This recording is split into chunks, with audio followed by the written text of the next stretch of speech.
আজকের এই দিন গোবর্ধন পূজা, অন্যদিকে রয়েছে অন্নকূট। আর এই অন্নকূটের বিশেষত্ব হচ্ছে যে শস্যের মিশ্রণেই সেখানে অন্নকূট পালন করা হয় প্রতি বছর দীপাবলির পরের দিন গোবর্ধন পুজো বা অন্নকূট পুজো। এই তিথিতে বিভিন্ন ধরনের ভোগ নিবেদন করে কৃষ্ণের পুজো করা হয়। এই অন্নকূটকে ঘিরে আগরতলার ইসকন মন্দিরের আয়োজন করা হয় বিশেষ পূজার্চনার। মোট 56 ধরনের সবজি দিয়ে তৈরি করা হয় বিশাল আকার ভোগের।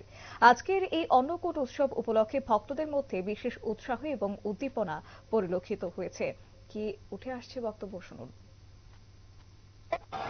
এই অন্নকূট উৎসবের আগে, গিরিরাজের পূজার আগে দেবরাজ ইন্দ্রের পূজা হতো।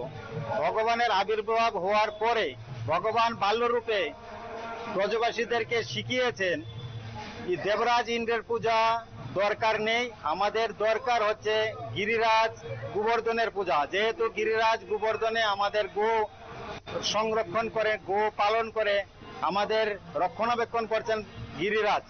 গিরিরাজ অর্থাৎ ভগবান স্বয়ং নিজে ব্রজবাসীদেরকে শিখিয়েছেন।